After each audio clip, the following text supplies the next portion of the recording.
এই রইল আমার 2 লাখ টাকার চাল।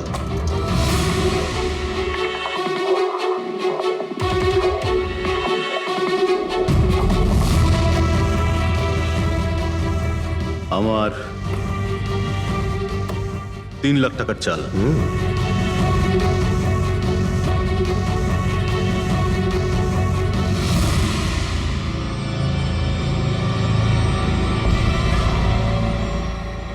শো, মনে হচ্ছে আজকে আমার দিনটা খুব ভালো। আমাকে হারানো আজ তোমাদের পক্ষে সম্ভবই নয়। সম্ভব না, তাই না? হ্যাঁ, দাঁড়া দেখাচ্ছি।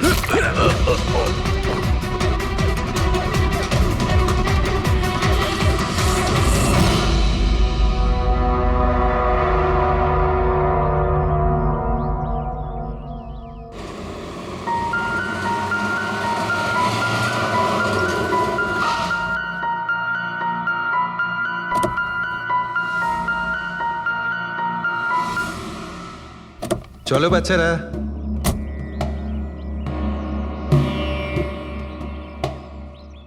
ভীষণ ক্লান্ত লাগছে, এত লম্বা ড্রাইভ।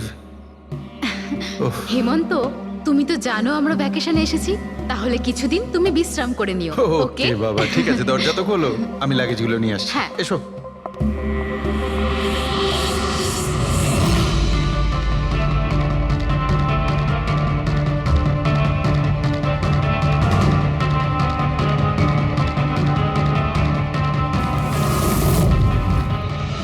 হেমন্ত, হেমন্ত তাড়াতাড়ি এদিকে এসো।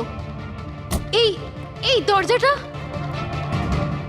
তুমি ওদের গাড়িতে বসাও, আমি দেখছি। হেমন্ত, সাবধানে প্লিজ।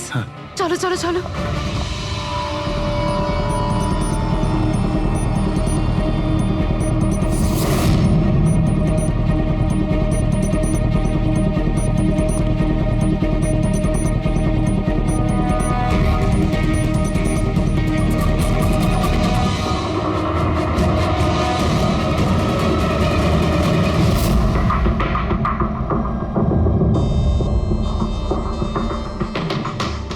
তিন চারবার আঘাত করেছে ছুরি দিয়ে।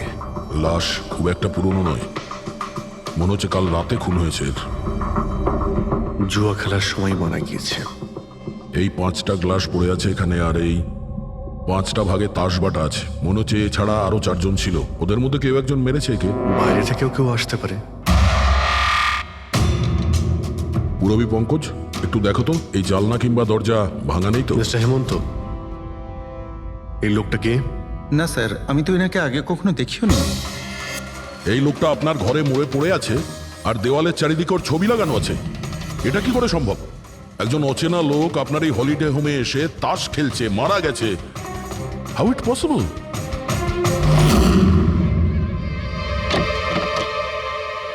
আচ্ছা, এখানে কোনো গার্ড নেই?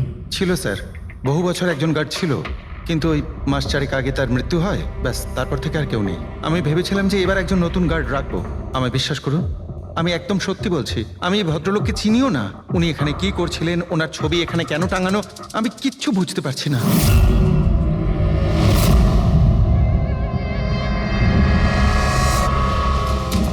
পঙ্কজ,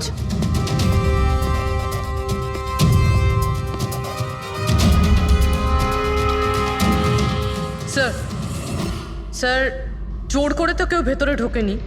হ্যাঁ, পিছনের দরজায় তালা নেই কোনো, আর তার ছিটকানিটা বাইরে থেকে খোলা যায়। ওখান থেকে এসছে ওরা। আর স্যার, এই লিভিং রুমের যে জানলাটা আছে, এর বাইরে একটা কাটার ঝোপ আছে। ঝোপের মধ্যে এইটা পেলাম স্যার, কাপড়ের টুকরো।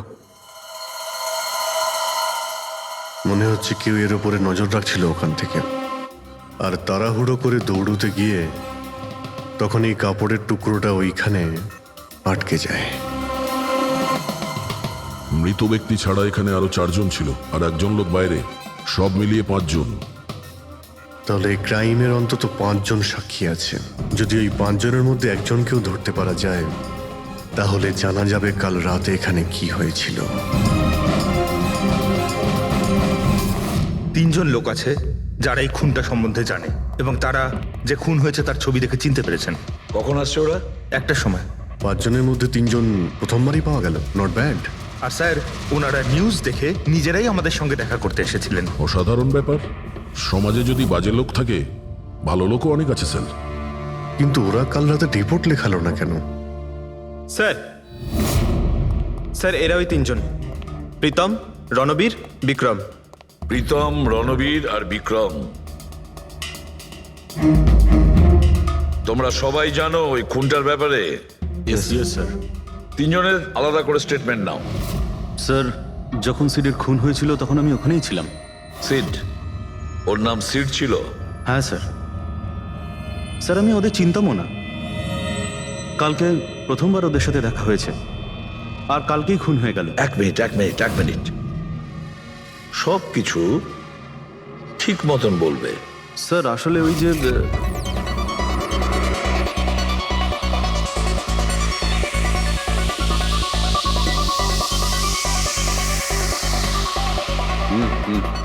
Sure sir. কি হয়েছে স্যার? আপনি বোর হচ্ছেন? ক্লাবে ভাল লাগছে না আপনার? ক্লাব? তুমি এটাকে ক্লাব বলছো? মনে হচ্ছে ক্লাব তুমি দেখোইনি। স্যার, আপনি এখানে নতুন এসেছেন, এই শহরে প্রথমবার এসেছেন? হ্যাঁ, নিউ ইয়র্কে থাকি। একটা কাজের জন্য ইন্ডিয়াতে এসেছি। কাজ শেষ হয়ে গেছে আর শহরে বসে বোর হচ্ছি। আপনার বোর্ডন দূর করার একটা রাস্তা আছে আমার কাছে। রিয়েলি? কি? একটু এক্সপেন্সিভ। সেটা চিন্তা তোমায় করতে হবে না। কি রাস্তা আছে সেটা বলো। ভেবে দেখুন স্যার, লাখ টাকার ব্যাপার, আর রিস্কও আছে। জোকিং? রিস্ক নেওয়া আমার হবি, আর সেটা যদি হয় টাকার, সেটা আমার কাছে অনেক আছে। কাজটা বলো। সুপার দেন। তুমি কি ধরনের জোকিং এর কথা বলছো? এরকম কোনো ব্যাপার নেই স্যার, শুধু জুয়া খেলতে হবে। লাখ টাকার, জিতে গেলে মালামাল আর হেরে গেলে কঙ্কাল। আর এমনিতেও আপনার টাকার তো কোনো চাপ নেই। তাহলে চলুন আমার সাথে, কাম। যাচ্ছ কোথায়? এক ভদ্রলোকের বাড়ি। ভদ্রলোকের বাড়ি? কে ভাই? ওই যে দেখতে পাচ্ছেন, ব্ল্যাক জ্যাকেট, হোয়াইট শার্ট। তাহলে ওই বারটেন্ডার তোমাকে ওর বাড়িতে নিয়ে গিয়েছিল, তারপর কি হয়েছিল? না স্যার, ও সিডের বাড়ি নিয়ে যায়নি। ও সিডের সঙ্গে পরিচয় করায়, তারপর আমরা সিডের বাংলোতে যাই।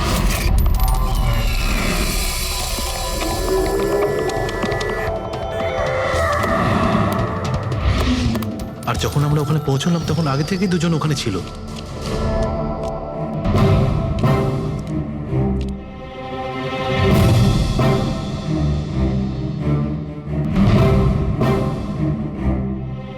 এই রইল আমার 2 লাখ টাকার চাল।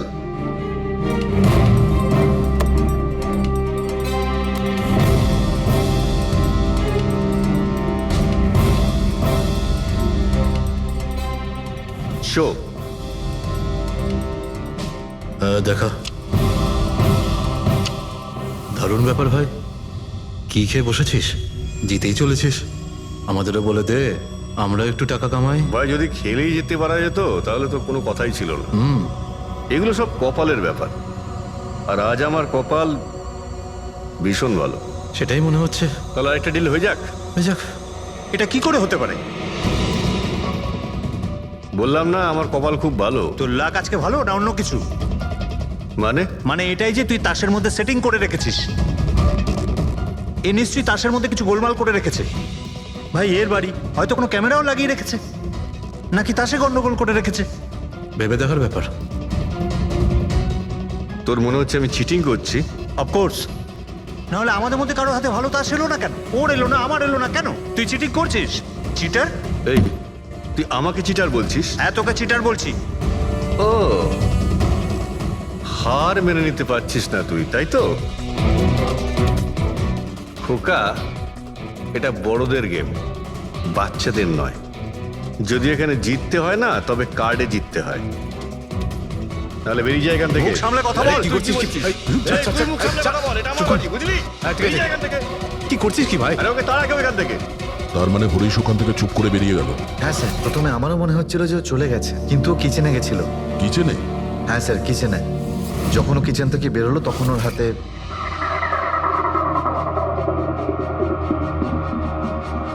তুই আবার এসিস এখানে? তোকে বলেছি না এখানে আসবি না? বেরো এখান থেকে। কি হলো কি? এই, তুই আবার হাত দিচ্ছিস গায়ে? আরে ভাই, আরে কি করলি কি তুই? আরে মেরে দিল ওকে। এটা এটা কি করলে? মেরে দিলে? আমি অ্যাম্বুলেন্সকে কল করছি, তোরা এখানে থাক। আরে মরে গেছো? পুলিশকে ফোন কর, না হলে আমরা সবাই ফেসে যাবো। পুলিশকে ফোন করলে আমরা বেঁচে যাব? জুয়া খেলছিলাম আমরা, বেআইনি এই জুয়া খেলা। হ্যাঁ, জুয়া খেলেছি, কাউকে মারিনি তো দেখ, আমরা। বেশি চালাকি করিস না। পুলিশ যদি আসে না, আমি একা ফাঁসবো না, সবাই মিলে ফাঁসবো। সে একটা কাজ করতে পারি, তোরা এখান থেকে যা, আমি কাজটা খতম করে আসছি। তোমরা কত টাকা হেরেছিলে? স্যার 30 লাখ। আমার প্রায় 50 লাখ মতন। স্যার 35 লাখ। এক মিনিট রণবীর, তুমি বলেছিলে যে সিড ওই সময় সাদা শার্ট পরেছিল, ইয়ে স্যার, উনি সাদা শার্টই পরেছিল। আর বিক্রম, তুমি বলেছিলে যে ও হলুদ শার্ট পরেছিল। হ্যাঁ স্যার, ও হলুদ শার্টই পরেছিল। ও সাদা বা হলুদ রঙের শার্ট পরেছিল না, একটু ব্লুইশ কালার ছিল শার্টটার, আমার ভালো মনে আছে। কিভাবে সেটা হয়? আমরা যখন লাশটাকে পেয়েছিলাম তখন ও হোয়াইট কালারের শার্ট পরেছিল, আর রণবীরও তো এই একই কথা বলছে। এটা কিভাবে সম্ভব? একই সময়ে আলাদা আলাদা ড্রেসে কিভাবে খুন হয়? স্যার, যখন মার্ডার হলো তখন এটা কেউ ছিলই না ওখানে। ছিল না মানে? মানে এটাই যে আমার ভালো মতো মনে আছে, এটা 6 মাস আগের ঘটনা। এরা ছিল না ওখানে। না স্যার, এটা পুরো 1 বছর আগের কথা। কি সব বলছে স্যার এরা? খুন তো কাল রাতে হয়েছে, তাই না? এক্স্যাক্টলি, খুনটা গতকাল রাতেই হয়েছিল। আর সেই সময় উনি সাদা রঙের শার্টই পরেছিলেন। এক মিনিট, এসব তোমরা কি বলছো? কাল রাত, 6 মাস, 1 বছর আগে? হ্যাঁ স্যার। আই হোপ তোমরা একটা লোকের মার্ডারের কথা বলছো যা কাল রাতে হয়েছিল, তাই তো? আর তোমরা বলছো এই দুইজন ছিল না মার্ডারের সময়? স্যার, এরা দুজন ওখানে ছিল না। আমি যে মার্ডারের কথা বলছি সেটা 6 মাস আগে হয়েছে। স্যার, খুনটা কাল রাতেই হয়েছিল। আর সেই সময় যারা ছিল সেই দুজন অন্য কেউ ছিল, ওরা তখন ওখানে ছিল না। হ্যাঁ স্যার, ওরা ঠিক বলছে, আমিও চিনি না এদেরকে। তোমরা তিনজনের সিডের কথাই বলছো তো? আর মার্ডার হওয়ার আগে ও তোমাদের সঙ্গে চেরিস ক্লাবে দেখা করেছিল তো? আর তারপরে ও তোমাকে হেমন্ত বিলায় নিয়ে গেছে। না না স্যার, ও আমাকে সংকল্প ম্যানশনে নিয়ে গেছিল। আর সেটা ওই কীর্তি হিলসে, হ্যাঁ কীর্তি হিলসে ছিল। না স্যার, ও আমাকে ইয়াশ হাউসে নিয়ে গেছিল, যেটা কার্টিস রোডে রয়েছে। একটাই লোক তিনবার 3 জায়গায় 3 রকম আলাদা আলাদা জামা কাপড় পরে কি করে মরতে পারে? হ্যাঁ, সালুকে বলো। আচ্ছা, ঠিক আছে, ওকে। অজিত, সালুকের কোনো সূত্র খুঁজে পেয়েছে। তোমরা যাও, সালুকের সঙ্গে দেখা করো, আর ততক্ষণে আমি এদেরকে একটু জিজ্ঞাসাবাদ করি।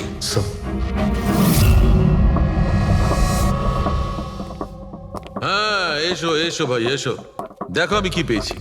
আরেকটা কথা বলতে হবে, এই কেসটা বড় অদ্ভুত।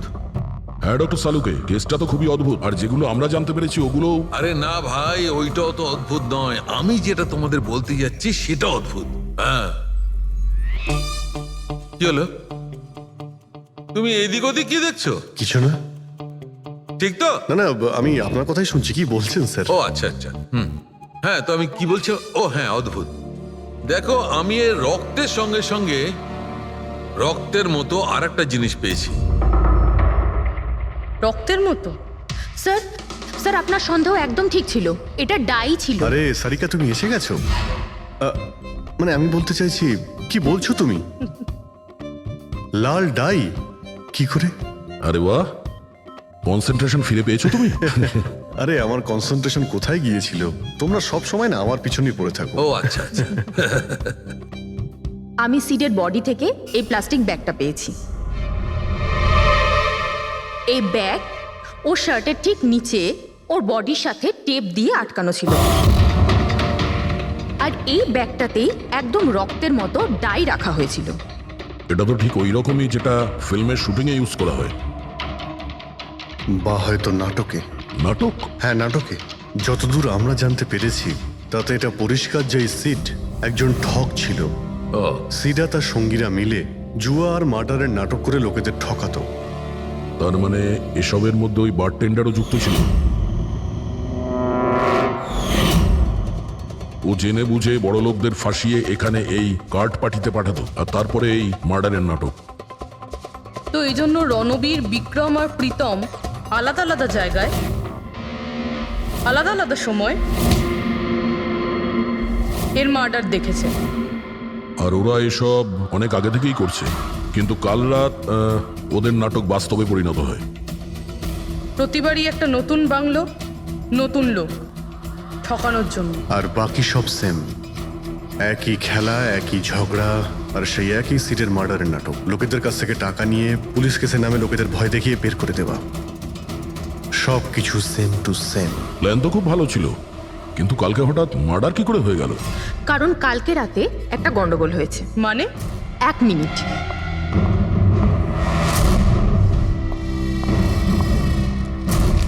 স্যার, আর এই হচ্ছে ছুরি। এই ছুরিটাও সেই রকমই নকল যেমন এই রক্তটা। যদি এটাকে কারোর শরীরে মারা যায় তখন এটা শরীরের ভেতরে যায় না, এটা ছুরির ভেতরেই চলে যায়। এই দেখো। কিন্তু ডক্টর, এটা যদি নকল চাকু হয় তাহলে এই নকল চাকু দিয়ে সিড মারা গেল কি করে? কালকে রাতে একটা ভুল হয়েছিল। এখানে একটা পেঁচ আছে, এই দেখো। যদি এই পেঁচটাকে ঘুরিয়ে দেওয়া যায় তখন এই ফলাটা আটকে যায়, ভেতরে ঢুকতে পারে না। তারপর এই ছুরিটা দিয়ে কেউ যদি আঘাত করে শরীরের ভেতরে ঢুকে যায়। কেউ ইচ্ছে করে এই ছুরিটাকে এরকম বানিয়েছে যাতে সিড মরে যায়। এরকম তো সেই লোকটাই করতে পারে যে এই খেলার ব্যাপারে সব কিছু জানতো। এটা বোধহয় সে যে লিভিং রুমের ব্যালকনিতে ছিল, যার কাপড়ের টুকরো আমরা পেয়েছিলাম। আর দ্বিতীয়ত, আমাদের খুনির কাছে সে পৌঁছবে যে বাকি লোকেদের কার্ড পার্টি পর্যন্ত পৌঁছেছে। ওই bartender Dinesh. Excuse me? I am sorry sir, এখনো ক্লাব ওপেন হতে বেশ কিছুটা সময় বাকি আছে। Sorry sir. আমরা একটা কেসের ব্যাপারে এখানে এসেছি, আমরা সিআইডি থেকে। সিআইডি? হ্যাঁ বলুন স্যার, আমি কি করতে পারি আপনার জন্য? স্টাফেদের সঙ্গে কিছু কথা আছে। স্টাফেরা এখানে আছে? এখন সবাই তো এখানে নেই, কিছু লোক আছে যারা লকার রুমে ইউনিফর্ম চেঞ্জ করছে। আপনাদের একজন বারটেন্ডার দিনেশ, সে কোথায়? ম্যাম, কাল থেকে ও কাজে আসেনি, জানি না না বলে কোথায় গেছে। আচ্ছা স্যার, ব্যাপারটা কি? ও কিছু ঘটিয়েছে নাকি?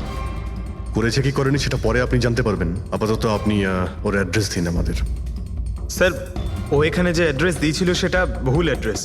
অ্যাকচুয়ালি ও যখন উধাও হয়ে গিয়েছিল এখানে অ্যাড্রেস বুক থেকে ওর সব ডিটেলস বার করেছিলাম আমি, কিন্তু তারপর দেখলাম যে অ্যাড্রেসটা ভুল। আপনি চাইলে আমি আপনাকে অ্যাড্রেসটা দিতে পারি, কিন্তু আমার মনে হয় না আপনি ওকে ওখানে খুঁজে পাবেন। আপনি যখন কাউকে কাজে রাখেন তখন তাদের ডিটেলস নিয়ে রাখেন না? আপনি কি জানেন আপনার এই বারকে সামনে রেখে ও লোককে ঠকাতো? হোয়াট? আর আমরা এখন ওকে একটা খুনের ব্যাপারে খুঁজছি। মার্ডার?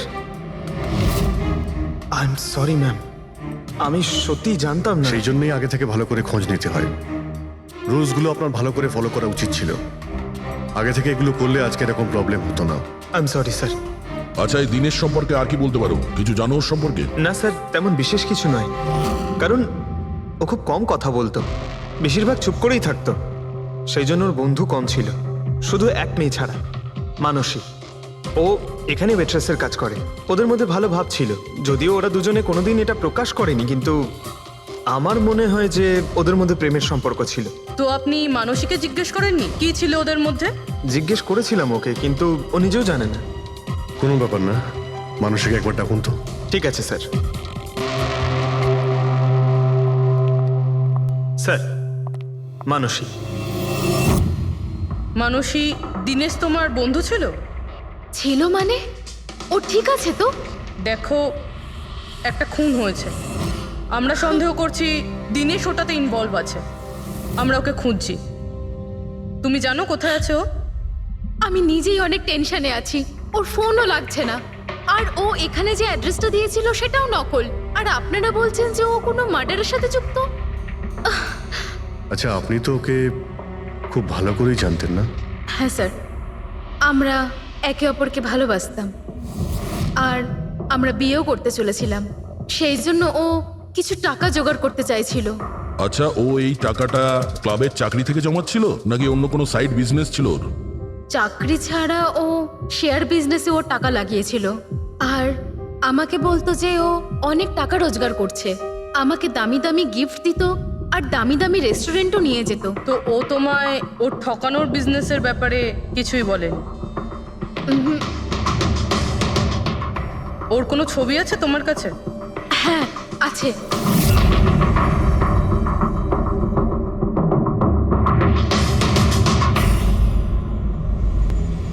স্যার এই দিনেশ তো নিরুদ্দেশ, কিন্তু ওর ছবি আমরা পেয়েছি। এটাকে আমরা সার্কুলেট করে দিচ্ছি। স্যার এই দিনেশ তো নিরুদ্দেশ, কিন্তু ওর ছবি আমরা পেয়েছি। এটাকে আমরা সার্কুলেট করে দিচ্ছি। হ্যাঁ করাও অভিজিৎ, করাও। তিনজনের স্কেচ তো করা হচ্ছে। একটা কথা তো পরিষ্কার যে চারজন সবাই একসঙ্গে কোনো গর্তে লুকিয়ে বসে আছে। হ্যাঁ স্যার। স্যার এরা ঠক কিন্তু খুনি নয়। ভুল করে এদের হাতে খুন হয়ে গেছেন। 100% এরা ভয় পেয়েই কোথাও লুকিয়ে রয়েছে। ব্যাস এই ভয়টাকেই আমাদের কাজে লাগাতে হবে। এমন ভাবে ভয় দেখাতে হবে যে ওরা নিশ্চয়ই কোনো ভুল করে থাকবে আর আমরা খপ করে ধরে ফেলবো। স্যার স্যার হ্যাঁ স্কেচ তৈরি। ওকে স্যার হ্যাঁ, এই তিনজনই জুয়ারি, আর যে ছুরি মেরেছে সে হলো হরিশ। একটা কাজ করো, এই তিনটে স্কেচই আর ওই বারটেন্ডারের ছবি প্রতিটা police station, railway station, bus stand, লজে সব জায়গায় পাঠিয়ে দাও। আর সমস্ত নিউজ চ্যানেলেও পাঠিয়ে দাও। আর ওদেরকে জানিয়ে দাও যে 24 ঘন্টা যেন এদের ছবি দেখানো হয়। প্রত্যেকটা বাড়িতে এদের ফটো দেখাতে হবে। তারপরে দেখবো কতদিন লুকিয়ে থাকে আমাদের হাত থেকে। এই 4টে ফটো খুব ভালো করে দেখুন। এই 4জন এই হত্যাকাণ্ডে জড়িত। এদের ব্যাপারে কোনো রকম সূত্র বা কোনো রকম খবর পেলে সিআইডি কে এই নাম্বারে খুব তাড়াতাড়ি যোগাযোগ করবেন। এরা খুবই ভয়ানক। এরা সবাই ইন্ডাস্ট্রিয়ালিস্ট হেমন্ত কুমারের ফার্ম হাউসে নিজেরই এক বন্ধুকে খুন করে পালিয়ে গেছে। পুলিশরা অনেকক্ষণ ইনভেস্টিগেশন করার পরেও সেখান থেকে কোনো কিছুই খুঁজে পাওয়া যায়নি।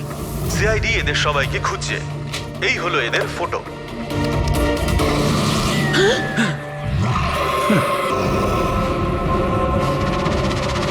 ভাই শোন না, ম্যাচটা চালু কর না, ম্যাচ হচ্ছে।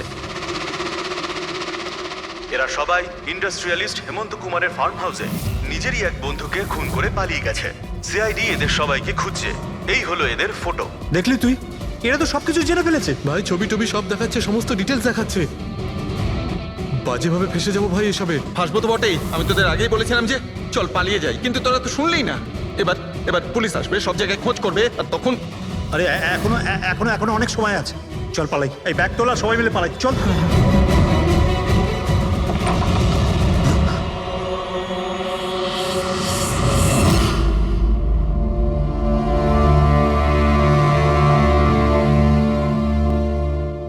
স্যার সিট তো আমার খুব ভালো বন্ধু ছিল, আমার পার্টনার ছিল, সব কিছু ঠিকঠাক চলছিল। এতদিন ধরে কোনো গোলমাল হয়নি।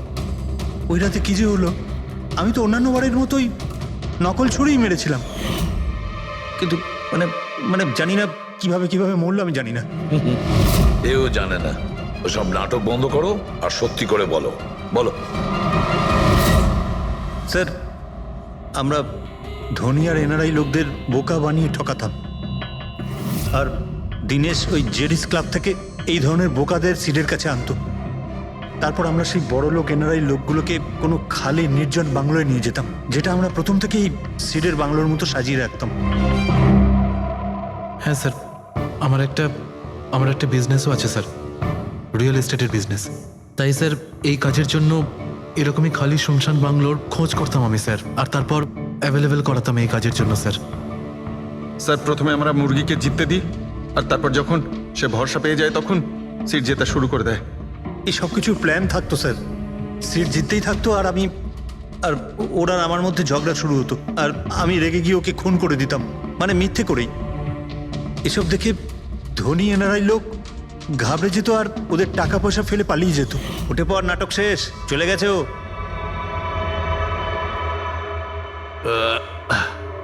ঠিক গেছে তো রে? হ্যাঁ গেছে। উফ, আরে লেগে যাবে পাগল। তারপর আমরা ওই টাকাগুলো নিজেদের মধ্যে ভাগ করে নিতাম। ওই রাতেও সব এরকমই হয়েছিল। আমি ওকে ছুরি মেরেছিলাম, আর তারপর পুলিশকে ফোন করা যাক আর সবকিছু ডিটেলে আমি পুলিশের চক্করে পড়তে চাই না। আমার পাসপোর্ট, ইউএসএ সিটিজেনশিপ সবকিছুই চলে যাবে। না না না না না, আমি যাচ্ছি। আরে ঘুমিয়ে পড়লি নাকি সিট? আরে ওঠ ভাই, অনেক হয়েছে, আর ওভার অ্যাক্টিং করতে হবে না। Seat set set. আরে এই তো সত্যি মরে গেছে। আরে ছুরিটা সত্যি সত্যি লেগে গেল নাকি ওর? আরে কি বাজে কথা বলছিস কি তুই? আরে সিট ওঠ না। সিট ওঠ না। আরে ছুরিটা কি করে? তুই ছুরিটা ইউজ করার আগে চেক করিসনি নাকি? আরে প্রথমবার করছি নাকি? শুটিংয়ের ছুরি এটা, একটাই তো ছুরি আছে না। কিন্তু এই খুন কি করে হতে পারে? আমাদের পুলিশকে জানাতে হবে। পুলিশকে যদি জানাই তো আমরা সবাই ফেসে যাব। তাহলে কি করব?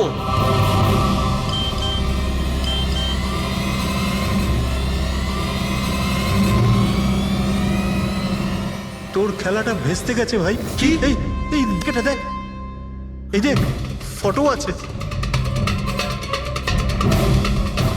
আরে আমি এই ফটোগুলো এখনই পাঠাচ্ছি পুলিশের কাছে অ্যাড্রেস সহ। ওরা এক্ষুনি ওখানে এসে পড়বে। তোর খুব শখ হয়েছিল না খেলার? এবার দেখি পুলিশের সাথে কেমন লুকোচুরি খেলিস। তুমি বলছো যে তোমরা ওখানে টাকা ফেলে পালিয়ে গিয়েছিলে? হ্যাঁ স্যার, পুরো 90 লাখ টাকা ছিল স্যার। আমরা সব ফেলে পালিয়েছিলাম। কিন্তু আমরা তো ওখানে কোনো টাকা পাইনি।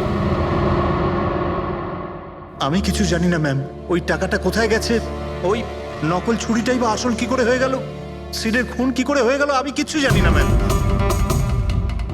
কেউ তোমাদের জালে তোমাদেরই ফাঁসি দিয়েছে, বুঝেছো? দেখো, এমন কেউ আছে যে তোমাদের এই খেলার ব্যাপারে সবকিছুই জানতো। ওই ছুরিটা নিয়ে কোনো গন্ডগোল করেছিল আর তাতেই সিট মারা যায়। আর ওই দিনেশ, ও কোথায়? সিড মারা যাওয়ার পর আমি দিনেশকে ফোন করেছিলাম। আমার কথা শুনে ও খুব ঘাবড়ে গেছিল। বলল কি যে ওই শহর ছেড়ে চলে যাবে। দিনেশ তো তখন থেকেই উধাও। তাহলে কি পুরো প্ল্যানটা আবার দিনেশ করেনি তো? ওখানে রণবীরকে পাঠায় আর হরিশের ছুরিটাই চেঞ্জ করে দেয়, আর তারপরে দিনেশ ব্যালকনিতে লুকিয়ে পড়ে। আর ওখান থেকে দিনেশ ফটো তুলেছে স্যার, আর হরিশকে পাঠিয়েছে। আর তারপর বলেছে যে পুলিশ আসছে, তাই এরা সব ভয় পালিয়ে গেছে। 90 লক্ষ টাকা ছেড়ে পালিয়ে গেছে। তার মানে দিনেশ আমাদের সাথে বেইমানি করেছে। বাহ, সবাইকে ঠকায় যে লোক, যখন তাদের সাথে এরকম হলো খারাপ লাগছে।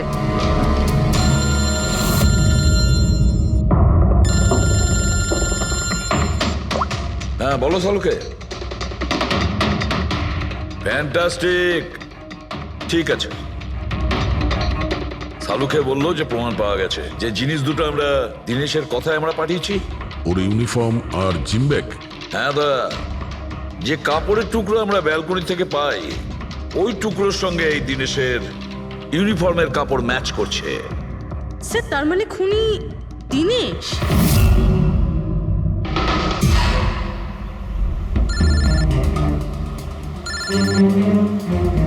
এসিপি স্যার,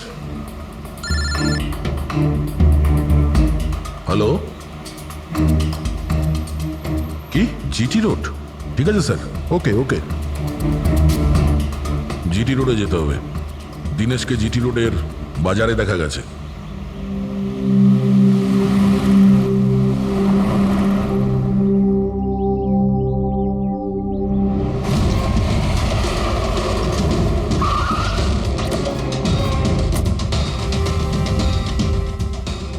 ভাই, এই লোকটাকে দেখেছো এখানে?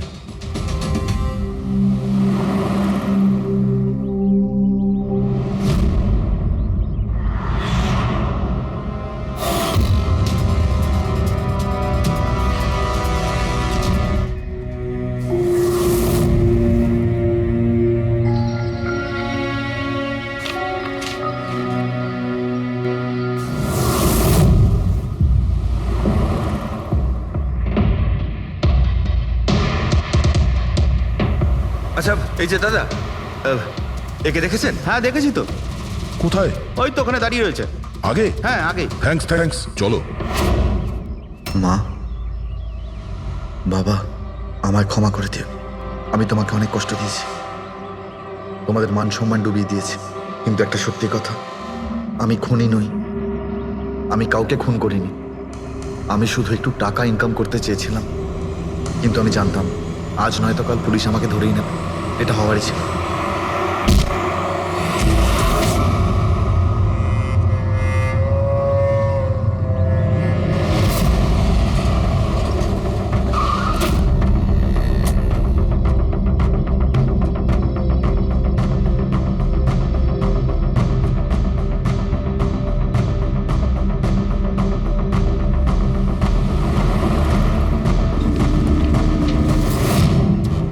করে দাও।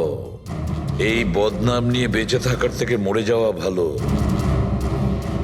স্যার আমরা সিসিটিভি ফুটেজ চেক করে দেখেছি, ওকে দেখে ওখানে ডিপ্রেসড মনে হচ্ছিল। স্যার মনে তো হচ্ছে না কেউ ওকে ফোর্স করেছিল, ও নিজের ইচ্ছেতেই মারা গিয়েছে। সুইসাইড নোট করে তো মনে হচ্ছে স্যার ও এই কাজের ব্যাপারে খুব লজ্জিত ছিল। ও এ ব্যাপারে জড়িত তো ছিল, কিন্তু সিটকেও মারেনি। স্যার দিনেশ নয় তো আর কে হতে পারে? এদের এইসব খেলার ব্যাপারে আর তো কেউ জানতোই না। এরকম ব্যাপার নয় তো যে এরা যাদেরকে ঠকিয়েছিল ওদের মধ্যে কেউ এদের থেকে প্রতিশোধ নিচ্ছে? হতে পারে। একটা কাজ করি, আমরা বোর্ডের ওপর পুরো সাসপেক্টদের নাম লিখি, ওদের ফটোগুলো ওই সাসপেক্ট মানে ওই এনআরআই যাকে হরিশ আর তার দুই বন্ধু মিলে ঠকিয়েছে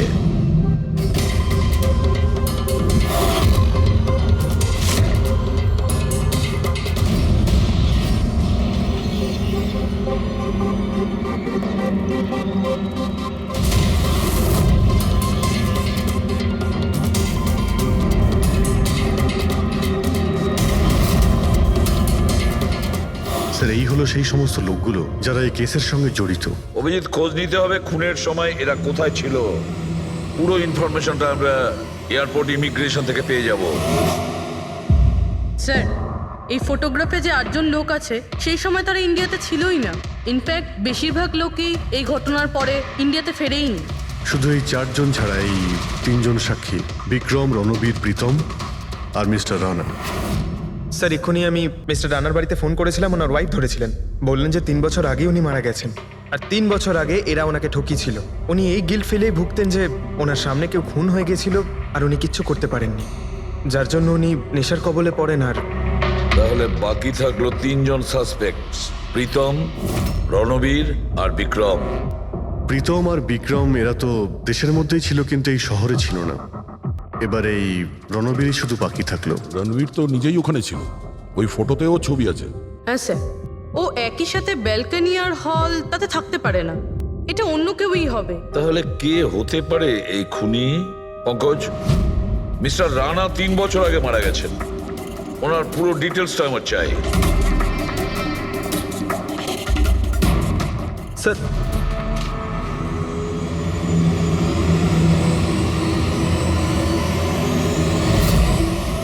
এটা কোনো একজন লোকের কাজ নয়, অন্য কেউ আছে যে ওর সঙ্গে কাজটা করেছে। আমার তো মনে হচ্ছে যে খুনি আমাদের চোখের সামনেই আছে, শুধু আমরাই ওকে দেখতে পাচ্ছি না। ইয়েস, খুনি তো আমাদের সামনেই ঘুরছে। কি কথা বলেছো ফ্রেডি, সুপার। আমি স্যার? হ্যাঁ তুমি। খুনি সত্যিই আমাদের চোখের সামনে ঘুরছে, কিন্তু আমরা ওকে দেখতে পাচ্ছি না। কিন্তু এখন আমি বুঝতে পেরে গেছি। হোটেলে যাই। হোটেল? হ্যাঁ হোটেল। থিওরি হিসেবে ওর হোটেলেই থাকার কথা। একবার যদি জানতে পারি যে খুনি ওই, তাহলে ওর সঙ্গী আর জুয়োর টাকা সব পেয়ে যাবো। তাহলে চলুন স্যার, তাড়াতাড়ি যাওয়া যাক আর ওকে ধরে ফেলি গিয়ে। ধরবে না ওকে, ওর ওপর নজর রাখতে হবে। আর হ্যাঁ, যদি বেশি চালাকি করে তাহলে ছাড়বো না ওকে।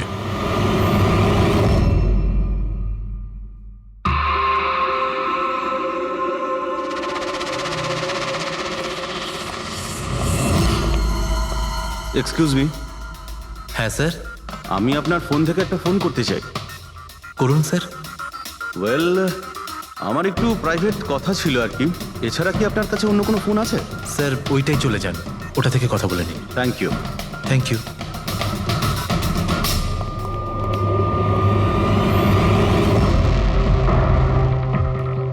শোনো ভাই। হ্যাঁ স্যার। আমরা সিআইডি থেকে আসছি, আমরা এই লোকটাকে ফলো করছি। এই লোকটা যে কথা বলছে ওটা আমাদের শুনতে হবে যে কি কথা বলছে। স্যার ওই ফোনটা এই ফোনটার সাথে কানেক্টেড। আমার মনে হচ্ছে সিআইডি কিছুই জানতে পারেনি। প্ল্যানটা সাকসেসফুল। আমাদের প্ল্যানটা খারাপ করার শুধু একটাই লোক ছিল, আর সেই ছিল দিনেশ। আরও সেটার উপযুক্ত শাস্তি পেয়ে গেছে। So there is nothing to worry about. You don't worry. আমি যদি কিছু জানতে পারি তোমাকে জানাবো। I love you two.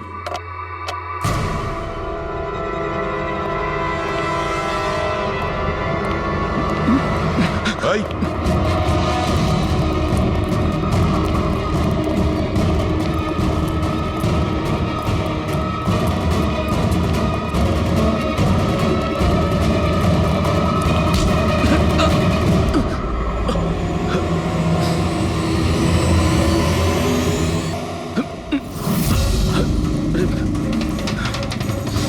আমি আপনাদেরকে কিচ্ছু বলতে পারবো না, আমি এই ব্যাপারে কিচ্ছু জানি না। তুই কিছু বলিস আর না বলিস, তুই ফোনে যা কথা বলছিলি না ওটা আমরা সবাই শুনে নিয়েছি, বুঝলি? শুধু এটা বল, টাকা কোথায়? হ্যাঁ, দেখো, মুখ বন্ধ করে কেন নিজের জীবনের সর্বনাশ ডেকে আনছো? তোমার মঙ্গল এতেই, চুপচাপ যা জানো সব বলে দাও। টাকাটা ওর কাছে রয়েছে।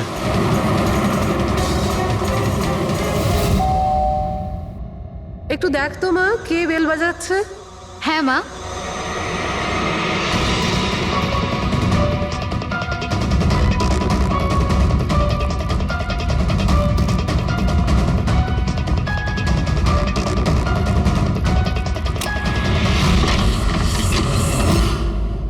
হাই, চিনতে পেরেছো? স্যার, মানসী।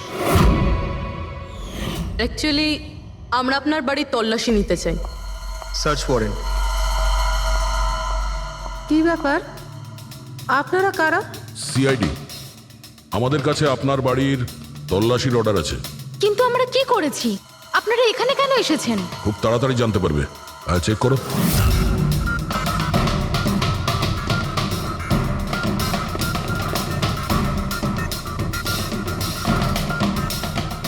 দয়া স্যার।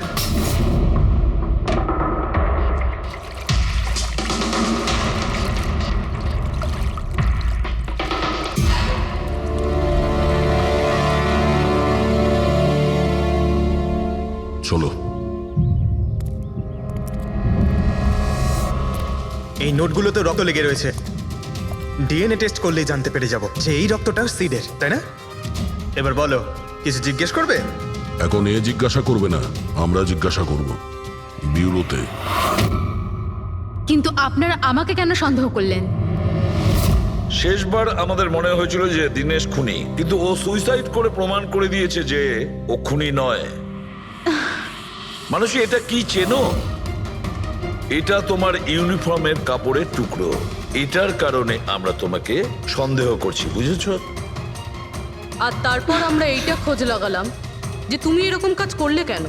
আপনি জানতেন যে আমি এসব কেন করেছি? মিস্টার রানা, আপনার বাবা ছিল, রাইট?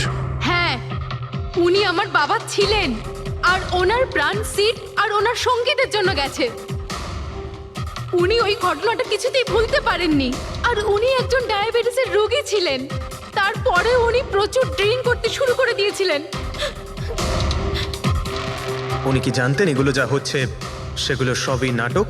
না, উনি কিছুই জানতেন না। যদি এটা জানতেন তাহলে নিজের প্রাণ নিতেন না। উনি তো এই সব কিছুকে সত্যি মনে করতেন। ইউএসএ তে ছিলাম আমি, যখন মা আমাকে কল করলো। বাবার অবস্থা খুব খারাপ ছিল। যখন আমি ইন্ডিয়া আসলাম তখন উনি আমাকে বললেন যে আমাকে ওনার কোনো অসম্পূর্ণ কাজ পূর্ণ করতে হবে আর ওনার অপরাধীদের শাস্তি দিতে হবে। তারপরে আমিও বাবাকে প্রমিস করেছিলাম যে আমি ওনার অসম্পূর্ণ কাজ শেষ করব। তারপরে উনি আমাদের সবাইকে ছেড়ে চলে গেলেন। তারপরে তুমি কি করলে?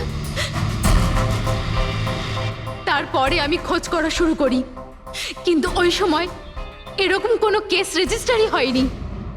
কিন্তু পরে আমার মনে পড়েছিল, বাবা বলেছিল যে এই জেডিস ক্লাবে দিনেশ ওনাকে সিডের সাথে দেখা করিয়েছিল। তো এইভাবে তোমার সঙ্গে দিনেশের দেখা হয়? হ্যাঁ, তারপরে আমি ওখানে ওয়েটারে চাকরি করা শুরু করি। দিনেশকে নিজের বন্ধু বানাই আর ধীরে ধীরে ওর কাছে আসতে থাকি। তারপরে পুরো বিষয়টাই আমি বুঝতে পেরেছিলাম যে কিভাবে ওরা আমার বাবাকে বোকা বানিয়ে আমার বাবার থেকে টাকা নিয়েছিল। কিন্তু আইনের কাছে সাহায্য চাওয়ার বদলে তুমি আইন নিজেই হাতে নিয়ে নিলে।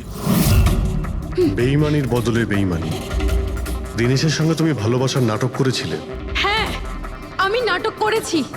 ওদেরকে উপযুক্ত শাস্তি দেওয়ার জন্য আমি এটা করেছিলাম। আর এতে তোমার সাহায্য করেছে তোমার প্রেমিক, তোমার আসল বয়ফ্রেন্ড।